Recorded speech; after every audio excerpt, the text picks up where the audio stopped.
आज सुबह आपने प्रवचन में बताया कि हम माला जाप अनुष्ठान आदि क्रियाएं अपने को भार मानकर करते हैं, जबकि स्वयं के लिए होना चाहिए। उसी प्रकार तो हम खाली के खाली रहे। उसी प्रकार हम सामाजिक जीवन में, धार्मिक जीवन में ऐसा करते हैं कि किसी से ईर्ष्या, असहनशीलता, सहजता खो देते हैं, सरलता खो देते हैं, तो वहां भी हम रीते ही रहिए। सब में उपादान। बहुत अच्छा प्रश्न है। धार्मिक मामला था इसलिए कहा, पाप में भी उपादान लगाओ। यदि आपको आपने किसी को गाली दी, उपादान लगाओ, उसका कोई नुकसान नहीं है, नुकसान हमारा है। हमने किसी की चोरी की, उसका तो धन ही गया, हमारी तो जन्म जन्म की दरिद्रता आ गई, जन्म जन्म की दरिद्रता आ गई। वो उस चोरी करने वाले के, वो एक डाकू ने चोरी कर ली, उसका तो धन ही कमा, उसकी किस्मत में होगा तो फिर कमा लेगा। लेकिन चोर ने तो 100 भवों के लिए भिखारीपन का निमंत्रण ले लिया। अब वो 100 भव तो भिखारी होगा, और कर्म उसको ऐसी दशा करेगा कि वो चोरी करने लायक भी नहीं रह पाएगा, भीख मांगेगा।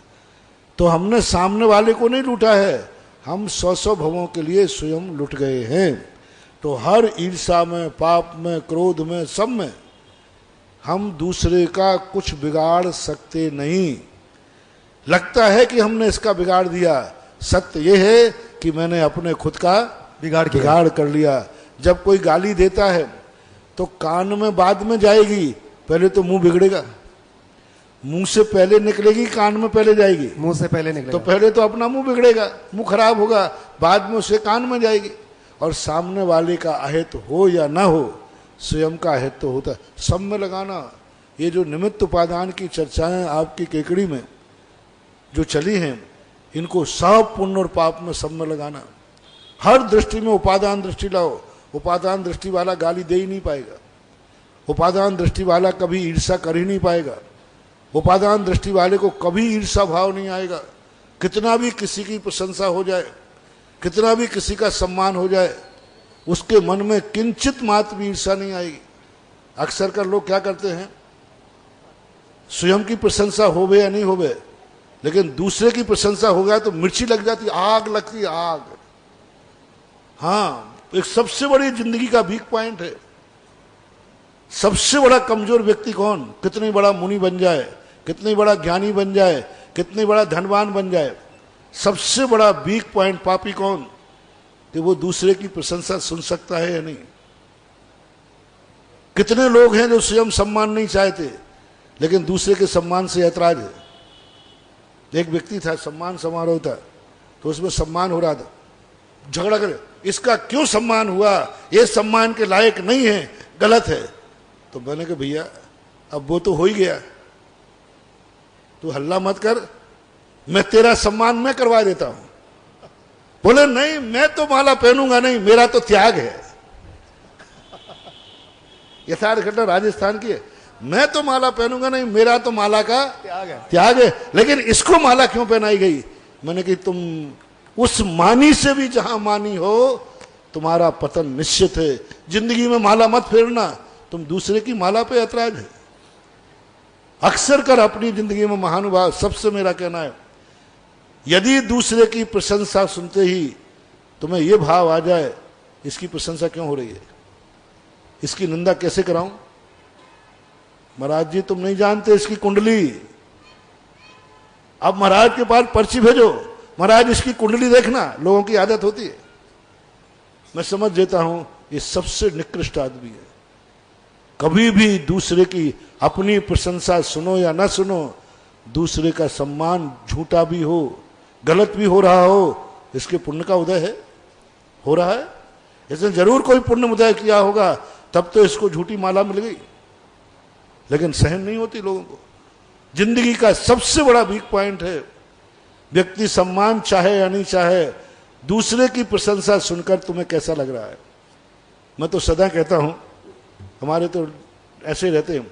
एक व्यक्ति ने कहा महाराज जी हमारे कभी अच्छे दिन आएंगे कि नहीं आएंगे, हम बहुत बुरे दिन हैं। मैंने कहा आ सकते हैं। बोले महाराज आ जाएंगे, पहले एक टेस्ट देना पड़ेगा।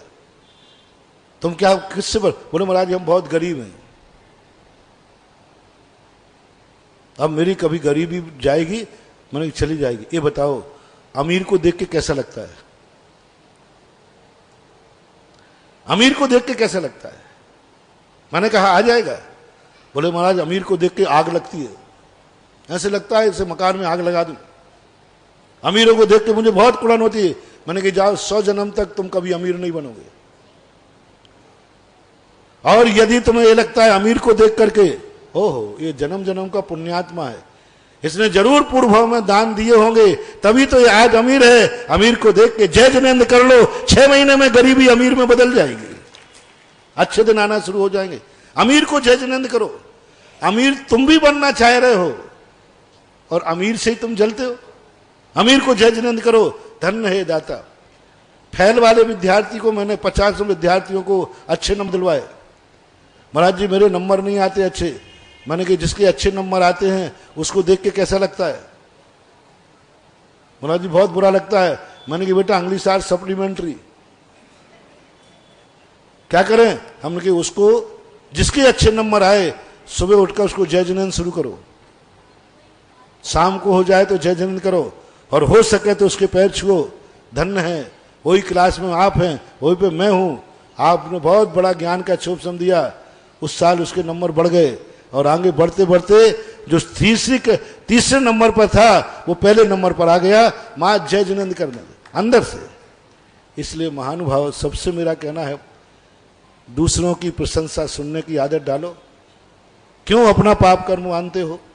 ईर्षा आदि उपादान दृष्टि वाला कभी ईर्षा नहीं कर सकता, कभी ईर्षा भाव नहीं आएगा। वो कहेगा ठीक है इसके पुण्य का उदय है इसलिए प्रशंसा हो रही, बल्कि वो जय जिनेंद्र और जाके करेगा। लेकिन होता नहीं बंधुओं, होता नहीं। दूसरे की प्रशंसा, अपनी प्रशंसा हो या ना हो, लेकिन दूसरे की प्रशंसा सहन नहीं होती। और मेरी भावना में सबसे पहले कहा देख दूसरों की बढ़ती को कभी न ईर्षा भाव करूं। ये सब में लेना। देव बढ़ क्या ना, कभी किसी की प्रशंसा हो रही हो कभी ईर्षा नहीं करना। बहुत अच्छा बात है। अन्यथा लोग तो इतने, मैं तो बहुत परेशान हूं। जब भी किसी की प्रशंसा कर देता हूं 1-2 दिन में आ जाता महाराज इसकी कुंडली। एक बार व्यक्ति का बहुत बड़ा सम्मान हुआ, प्रमाण पत्र, दूसरे दिन इतने पत्र आए महाराज जी जिसका आपने सम्मान किया मालूम वो कैसा है, मालूम वो कैसा है। और मैंने कहा कि इसका सम्मान नहीं करते तो इसकी कुंडली नहीं खुलती।